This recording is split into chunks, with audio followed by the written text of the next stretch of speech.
Hi everyone.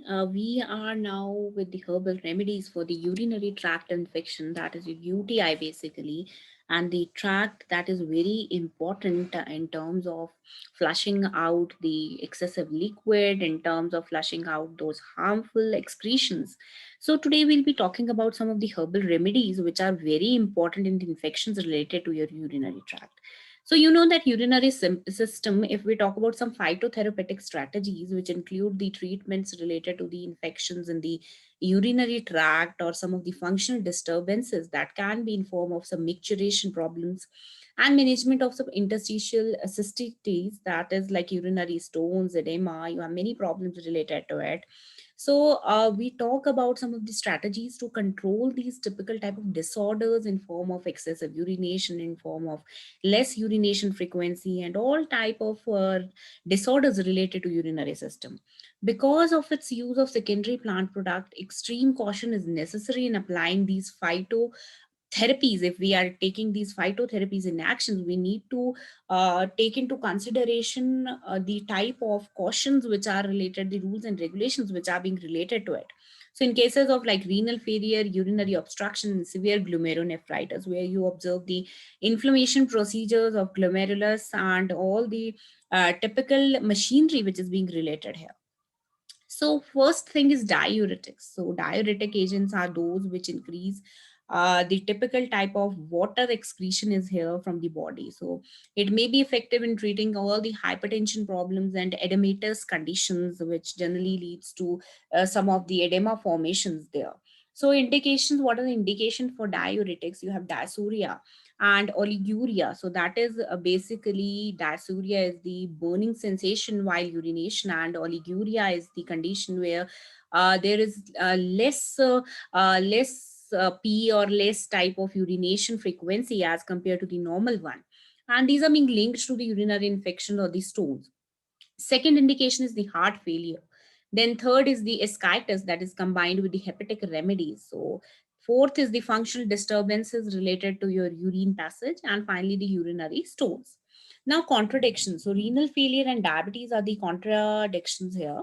And classification, if we talk about diuretics with volatile oils, they are the like the active principles or the active components which are being related to some herbs like juniper, parsley, and celery, and diuretics with saponins. So saponins are here the active principles, and we can relate the examples from the spiny, restaro, horsetail, and goldenrod. So if we talk about diuretics category with the volatile oils as the active principle or the active bicomponent principle, we have juniper. So this is known as Juniperus communis. So if we talk about the constituent here, the zero point 0.5 to 1.5% is the volatile oil that is mainly consisting of pinene, caffeine, campheine, that is cadenine, and terpenol here. This is like a typical type of invert sugar, which is like 33% here. And if we talk about the action and uses, this is diuretic and function, urinary antiseptic agent. Then you have typical type of contradictions which are being related here, like acute and chronic nephritis, nephrosis, pregnancy. This is only stimulating the uterine contraction, therefore it can cause abortion also. Then you have celery Apium gravulans. So this is also containing a volatile oil consisting of 2 to 3% and mainly composed of anhydrate of your sedononic acid and lactone of sedonolic acid. Uses and action, it also act as a diuretic, and it has similar type of sedative functions, and it can induce obesity. Then you have parsley, that is your Petroselenium sativum, or it can be known as Carum petroselenium.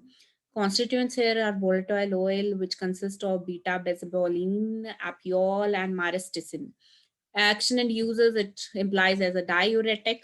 Now we have second category, which is diuretics with saponin as the active principle. So we have many example, many herbal example like spiny restaro, also known as Ononis spinosa, horsetail, that is Equisetum arvense, then goldenrod solidago virgure. So urinary infections, if we talk about plant remedies which are being used as urinary antiseptics here. So we have examples from juniper, bearberry, cranberry, bilberry, golden seal, barberry. All these typical remedies are being associated, and they are being associated as the type of antiseptics in these infections. Then indication for urinary antiseptics, you have urinary infections or stones, you have prostatitis and interstitial cystis. Then contradictions associated are like urinary antiseptic herbs, they may be inappropriate and possibly contradictory in terms of like kidney diseases, renal failures, and pregnancy also. Then you have uva ursi, bearberry leaf. And here the interactions, if we talk about the interactions, you have treatment, they may lead to acidic urine, which reduces the antibacterial effect. Also, the alkalization of this urine may therefore be beneficial in conjugation with the herbal therapy using bearberry. The high tannin levels will cause the interference of the absorption of various nutrients here. So it is related to the type of interactions we relate to the type of red bearberry. Then these are the examples here, which are like the supplements, the herbal supplements, which are being in the form of some tablets, in form of some creams, which are used in typical infection and things and infection related ailments. Then you have cranberry, that is Vaccinium macrocarpon, that is also constituent the main important bioactive component here. They reside like proanthocyanins and fructose polymeric compounds. And action and use, if we talk about, are the treatments or the prophylaxis of your cystitis and urinary tract infection. What is the mechanism of action here? So you know that if we go for the type of pathogenic infections caused by your E. coli, they generally adhere to their pili and they finally erode the mucosal cells of urinary bladder. So here these cranberry bioactive components, proanthocyanins, they reduce the ability of these attachment of E. coli to those cells and lining of the wall of bladder, thus flushing them out from the body before they can do any further damage to the part. So dosage here you have like it is a juice extract, you can go for 2 to 4 times, 400 mg per day. Then you have golden seal, Hydratus canadense or barberry, that is Barberries vulgaris. So constituents here also, the main active component is berberin, Canadan, hydrostin.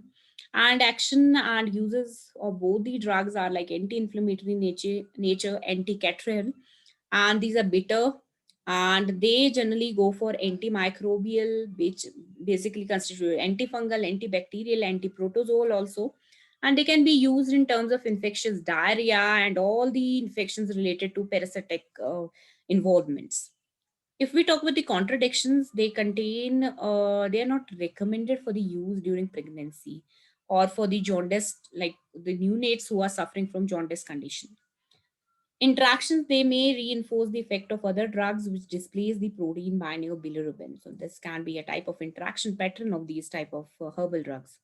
Then you have butcher leaf, that is Barsoma betulina or Agathosoma betulina. So this also consists of diazephenol as a type of active volatile oil and typical type of flavonoids here like diosmin and rutin. Action, it implies a type of diuretic action. Urinary antiseptic is a type of urinary antiseptic, and it can lead to inflammatory conditions of urinary tract some way. And if we talk about the contradiction, it can't be used in pregnancy and all. Then you have urinary stones. So you are very well aware about the stone formation, that how they process, how they progress. So here, if we talk about the herbs related to it, like we have many oral treatments here giving alkaline substances like you have Kela and Hafabar, and they have a type of sepsomelectic effect on the urinary tract. So a useful tea mixture for flushing out these urinary tract infections are like generally done, and it can be done by a combined mixture of dandelion root and herb, juniper fruit, parsley fruit, rapturewort herb, anisey fruit, and equal parts to make 200 grams. So 2 tablespoons to a liter of boiling water. It can be infused, boiled towards like 20 minutes, and whole can be taken in the morning, and it can be sipped by like it can be sipped slowly to have an effective measure against that disease. Then you have common madder root, that is Rubia tinctorum, Rubia cardifolia. The constituents are anthraquinol, glycosides, and all, and the action and uses treatment of kidney and bladder stones.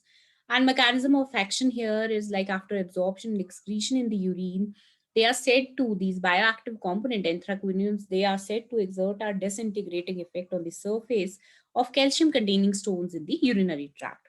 It can be prepared. It is like fluid extract is better, and 20 drops 3 times a day. Then you have half a bar.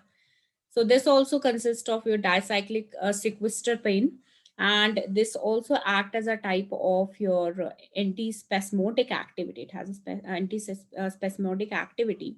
Here, what it does, it produces uteric dilations, will increasing the propulsive movement of the smooth muscle. So it is basically going for the smooth muscle movement and helping the expulsion of that calculi.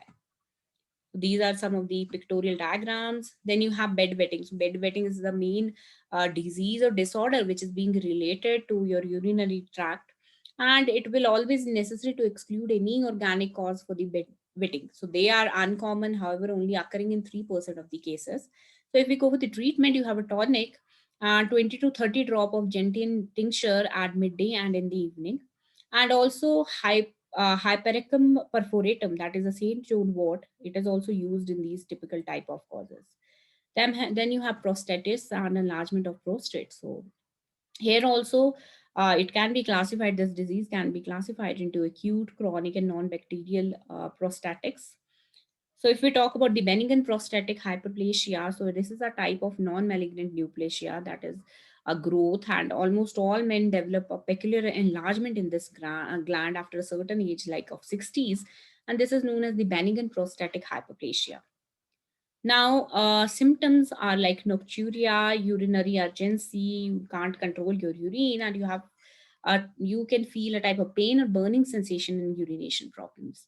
So, if we go for the phytotherapeutic drugs, so why they are being used to maintain the hormonal balance, they have an antibacterial, anti-inflammatory effect, and also they go for some of the alpha reductase inhibitors, alpha androgenic blockers. So this is a pumpkin seed. Regarding these seeds, they are very nutritious and they can be used as the herbal remedies. So if we talk about them, they contain phytosterols and some of the concentrated unsaturated fatty acid, and they are rich in vitamin E and selenium. So action induces a benign prostatic hyperplasia and prostatic, and it improves the sexual activity also. Fertility disorders are like associated with the prostatic dysfunctioning, so they generally act on these typical type of disorders. Now, how it regulates or how it goes for the action? So it regulates the prostaglandin biosynthesis, and it also maintains the hormonal balances. If we talk about the typical type of, you can say the typical type of herbs and the bioactive component here. So ergosterol, it improves the tonicity and contractility of the destructor muscles, which really results in the elevation of all the urinary symptoms associated with the benign prostatic hyperplasia. Vitamin E and selenium, they are potent antioxidant agents, and they can scavenge those free radicals and prevent their destructive effects. So if we talk about the dosage, the recommended dosage is 600 mg pumpkin seeds, and times for 5 days, 300 mg 3 times afterwards. So these are recommended doses regarding this problem disorder. So here you can see the pumpkin seeds in various brands. Then you have African prune, that is African plum. This is also having typical fatty acids and all, and action and uses are in typical disorders related to your BPH and prostatitis. Then you have saw palmetto. This is also a type of herbal remedy which is being used, and 160 mg twice a day of this typical herb. It can help in minimizing the gastrointestinal disturbances. Then you have stinging nettle, common nettle. And here the action, it inhibits the cellular proliferation in terms of disorders related to your benign prostatic hyperplastic tissues. So 4 to 6 gram of dried root per day or 600 to 1200 mg of extract per day is being recommended. Then you have lycopene. So lycopene is the main bioactive fraction which is being related, and you can easily get it from tomato. And it's a bright red carotene and carotenoid pigment, and it is very important in terms of like antioxidant activity. So it has a chemopreventive effects, and it can be used as antioxidant agent, and it can be helpful in all the dreadful diseases like cancers. So if we talk about mechanism of action, it inhibits the androgen receptor expression in the prostate cancer, and finally it may affect the insulin like growth factor intracellular pathway in prostate cancer cells. So this can be a very important aspect where it can block those pathways which goes directly towards these type of diseases. So if we talk about the dosage, the Food and Drug Administration this accepts or recommends lycopene containing product, and their doses range from 10 to 1200 mg per day. Then you have witch hazel winter bloom, that is Hemimelis virginia, which have an active component of tannins here, flavonoids, and it has volatile oils also. And action and uses are in typical cases of diarrhea. Then you have bases like of your skin inflammation, mild abrasions. This can be a type of important constituent that can be used here. Then dosage 2 gram of the dried leaf or bark 3 times per day or as an infusion. It can be like zero point 0.1 to 1 gram in your suppositories applied 1 to 3 times daily. So this was all about a type of brief mixture of all the herbs which can be used in the disorders related to your urinary tract. Thank you so much.